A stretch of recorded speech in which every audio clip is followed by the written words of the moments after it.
नमस्ते प्यारे बच्चों, आपका स्वागत है हमारे YouTube चैनल KS गहलोत पर। आज हम पढ़ेंगे जो हमारी सामाजिक एवं राजनीतिक जीवन की बुक है, उसमें जो सिविक्स वाली बुक है उसका अध्याय 4 जिसका नाम है लड़के और लड़कियों के रूप में बड़ा होना।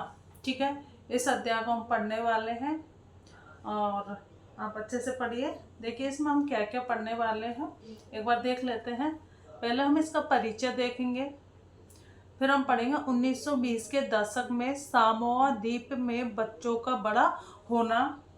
फिर हम पढ़ेंगे 1960 के दशक में मध्य प्रदेश में पुरुष के रूप में बड़ा होना, लड़के और लड़कियों के बीच भेद, घर के काम को महत्व देना, घर के काम को महत्व देना, घरेलू कामगारों का जीवन और महिलाओं का कार्य और समानता।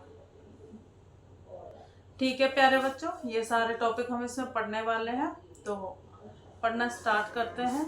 देखिए जो हमारा चैप्टर का नाम है लड़के और लड़कियों के रूप में बड़ा होना, तो इससे क्या समझ में आता है आपको कि लड़के और लड़कियों के रूप में बड़ा होना मतलब क्या होगा इस चैप्टर में। ठीक है, तो जाहिर है इसमें लड़के और लड़कियों के बारे में ही होगा।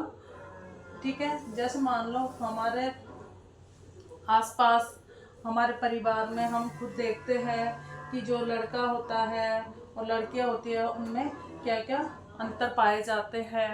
घर वाले भी भेदभाव करते हैं। ठीक है, मतलब सभी परिवार में नहीं होता लेकिन कुछ परिवारों में तो होता ही है लड़के और लड़कियों में भेदभाव। जैसे पढ़ाने को लेकर ही कह देते हैं कि भाई लड़की है क्या करेगी, पढ़ लिख कर शादी कर देंगे, लड़का है तो उसको पढ़ाएंगे, अच्छे स्कूल में भी भेजेंगे। ठीक है, तो हमारे समाज में जो है ये ऐसी सोच है लड़के और लड़कियों को अलग अलग मानने की, उनमें भेदभाव करने की, तो इसमें बदलाव की आवश्यकता है।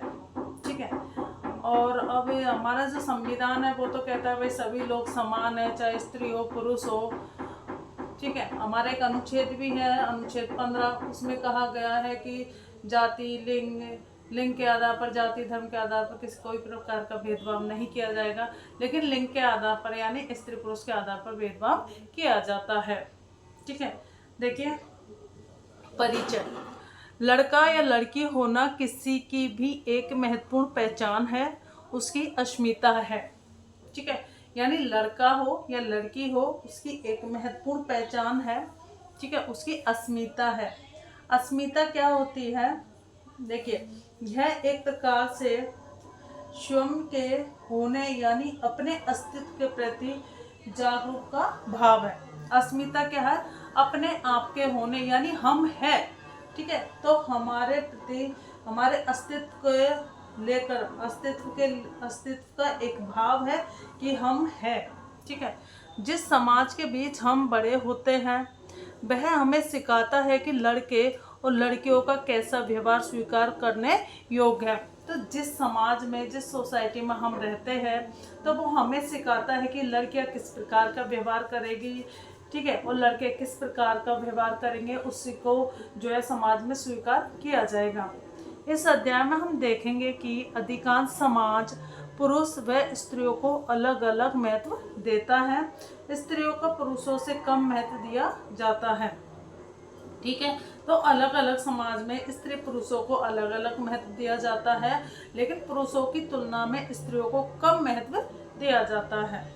ठीक है, हमारा जो देश है वो क्या पुरुष प्रधान देश है। ठीक है, तो स्त्रियों को कम महत्व दिया जाता है। 1920 के दशक में सामोआ द्वीप में बच्चों का बड़ा होना। ठीक है, तो 1920 के दशक की बात कर रहा है। दशक का मतलब होता है 10 वर्ष का समय। ठीक है, तो वहाँ पर जो बच्चे बड़े हो रहे हैं तो उनके बारे में बता रहा है। देखिए सामोआ द्वीप प्रशांत महासागर के दक्षिण में स्थित छोटे छोटे द्वीपों के समूह का ही एक भाग है। तो जो सामोआ द्वीप है प्रशांत महासागर के दक्षिण में स्थित जो छोटे छोटे द्वीपों का समूह है उसका ही एक भाग है सामोआ द्वीप। ठीक है, और प्रशांत महासागर जो है सबसे बड़ा महासागर है। ठीक है, अब हम पढ़ते आगे। 1920 के दशक में सामोआई समाज पर शोध रिपोर्टों के अनुसार बच्चे स्कूल नहीं जाते थे। तो 1920 के दशक में जब शोध किए गए तो पता चला कि जो सामोआ समाज है, यहाँ के जो बच्चे हैं वो विद्यालय नहीं जाते हैं। बड़े बच्चे जो प्राय 5 वर्ष की आयु के होते थे ने यह जिम्मेदारी संभाल ली। जब लड़का लगभग 9 वर्ष का हुआ तो उसने बड़े लड़कों के साथ मिलकर मछली पकड़ने और नारियल के पौधे लगाने जैसी बाहरी काम सीखने शुरू कर दिए। जब लड़का 9 वर्ष का हो जाता था तो उसको क्या करते था, उनको बड़े लड़कों की गिनती में शामिल करते थे और वो उनका काम होता था मछली पकड़ना, नारियल के पेड़ पौधे लगाना, यानी जो बाहर के घर से बाहर के जो काम होते थे वो सब उसने सीखना शुरू कर दिए थे। लड़कियों को किशोरावस्था तक छोटे बच्चों की देखभाल या वयस्कों के काम करने पड़ते थे। जो लड़कियां होती थी उनको किशोरावस्था तक छोटे जो घर में बच्चे होते थे उनसे छोटे, उनको देखभाल करना, उनको रखना, उनको खिलाना पिलाना नहलाना सारे काम करते थे। और जो घर के बड़े होते थे उनके भी काम करने होते थे। ठीक है, तो लड़के क्या करते थे, लड़के बाहर के काम सीख रहे थे और लड़कियां घर के काम। 14 वर्ष की आयु के बाद लड़कियां मछली पकड़ने जाती थी, बागानों में काम करती थी, टोकरियां बुनना सीखती थी। तो जो लड़कियां हैं वो 14 वर्ष की आयु के बाद जो है वो मछली पकड़ने जाती थी, बागानों में काम करती थी, टोकरियां बुनती थी। ठीक है, ये सारे काम वो करती थी।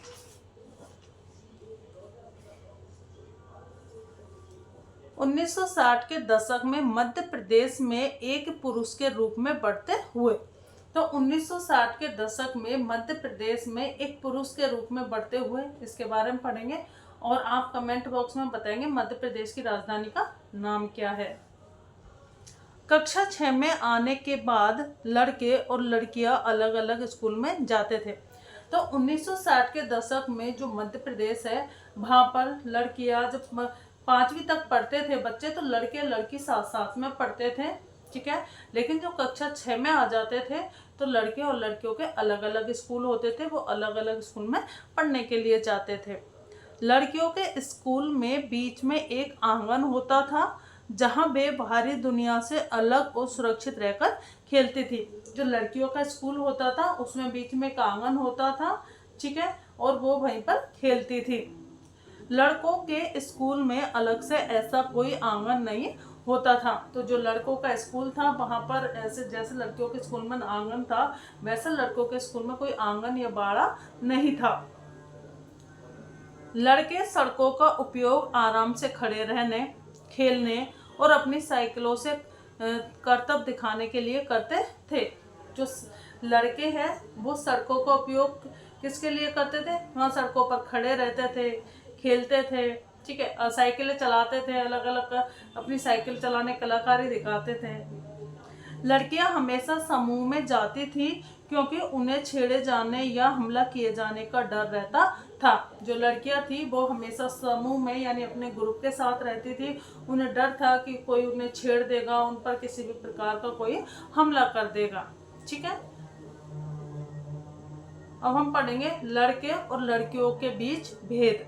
ठीक है, लड़के और लड़कियों के बीच क्या क्या भेदभाव किए जाते हैं।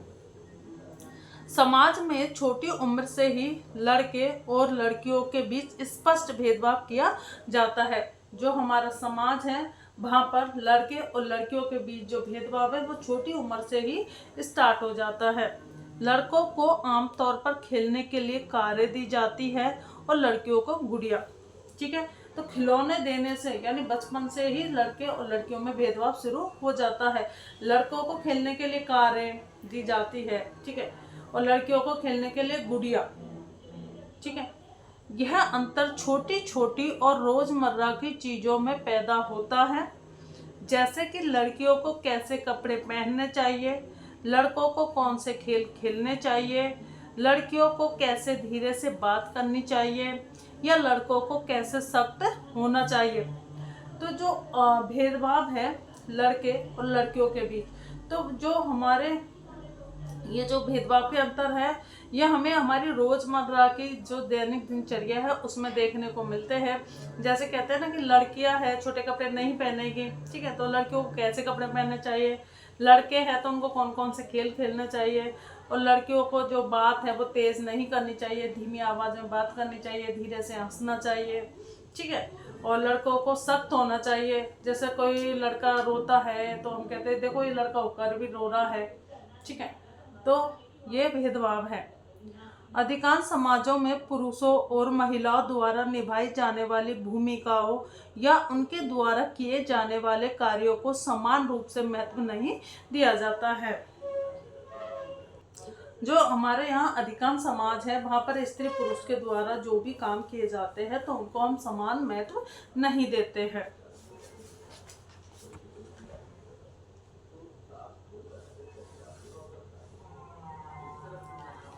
घर के काम को महत्व देना, जो हमारे घर के काम होते हैं उनको महत्व देने की बात कही गई है। घर के कामकाज और देखभाल संबंधी कार्यों की मुख्य जिम्मेदारी महिलाओं द्वारा की जाती है। घर के जितने भी काम होते हैं, सारी खाना बनाना, झाड़ू पोंछा करना, घर के बच्चों की देखभाल करना, मतलब सारे काम घर के जितने होते हैं सारी महिलाओं के द्वारा किए जाते हैं। इसके लिए उन्हें कोई भुगतान नहीं करना पड़ता। इस प्रकार समाज से इस कार्य का अवमूल्यन करता है, ठीक है। तो जो महिला के द्वारा जो भी घर के अपने काम किए जाते हैं तो इसको कोई महत्व नहीं दिया जाता और इस काम के लिए उनको कोई रुपया पैसा नहीं दिया जाता है, ठीक है। और जो है समाज है तो इनके काम को कोई महत्व नहीं देता, उनका अवमूल्यन करता है। अवमूल्यन का मतलब होता है कि जो उसका जो अब काम है उसको जो है उसके मूल्य को नहीं मानता। जैसे मान लो आदमी है बाहर काम करने जा रहा है, मतलब 8 घंटे वो ड्यूटी करके आ रहा है तो वो पैसे कमा के ला रहा है, ठीक है, तो पैसे कमाना उसके काम का मूल्य है। लेकिन एक औरत है घर में काम कर रही है, उसको कोई उस काम के कोई पैसे नहीं मिलते हैं, ठीक है, तो उसके काम का कोई मूल्य नहीं है। घरेलू कामगारों का जीवन। अधिकांश घरेलू कामगार महिलाएं हैं, ठीक है। अधिकांश घरेलू कामगार कौन है? महिलाएं, क्योंकि घर का सारा काम महिला ही करती है। मजदूरी कम दी जाती है क्योंकि घरेलू काम को मूल्यवान नहीं माना जाता है, तो मजदूरी कम दी जाती है। जैसे किसी के घर में कोई महिला काम करती है, ठीक है, तो उसको 2000-3000 रुपये मिलेंगे। तो वो क्या है कि जो उनकी मजदूरी कम होती है क्योंकि जो घरेलू काम होते हैं उनको मूल्यवान नहीं माना जाता है। घरेलू काम में बहुत अधिक शारीरिक श्रम की आवश्यकता होती है और इसमें समय बहुत अधिक लगता है। जो घरेलू काम होते हैं इनको करने में हमारा बहुत ज़्यादा शारीरिक श्रम की आवश्यकता होती है और इसमें समय भी बहुत ज़्यादा लगता है। ग्रामीण क्षेत्रों में पानी लाना और जलाऊ लकड़ी ढोना कठिन और शारीरिक रूप से कष्टकारी कार्य है। तो गांव की महिलाएं होगी वो कुओं पे दूर से पानी लेने जाएगी, पानी लेकर आएगी, लकड़ी चूल्हा जलाने के लिए लकड़ियां लेकर आती है, तो ये सब बहुत शारीरिक रूप से थकाने वाले काम होते हैं। महिलाओं का कार्य और समानता। पुरुषों और महिलाओं के बीच असमानता से निपटने के लिए न केवल व्यक्तिगत या परिवार के स्तर पर बल्कि सरकार द्वारा भी कार्रवाई की जानी चाहिए, ठीक है। तो जो पुरुष है महिलाएं हैं इनके बीच असमानता है तो इसको क्या करना चाहिए, इसको खत्म करने के लिए जो है वो सरकार के द्वारा भी कुछ कार्रवाई की जानी चाहिए। संविधान कहता है कि पुरुष या महिला होना भेदभाव का कारण नहीं बनना चाहिए। तो हमारा जो संविधान है वो सभी समानता की बात करता है, तो वो कहता है कि पुरुष होना या स्त्री होना ये भेदभाव का कारण नहीं होना चाहिए। इसलिए सरकार इसके कारणों को समझने और स्थिति को सुधारने के लिए सकारात्मक कदम उठाने के लिए प्रतिबद्ध है, ठीक है।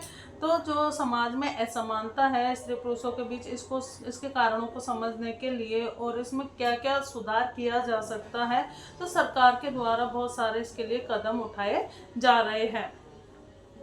सरकार ने देश के कई गांवों में आंगनबाड़ी या बालवाड़ी देखभाल केंद्र स्थापित किए हैं और ऐसे कानून पारित किए हैं जिनके तहत 30 से अधिक महिला कर्मचारियों वाले संगठनों के लिए क्रैश सुविधाएं प्रदान करना अनिवार्य है।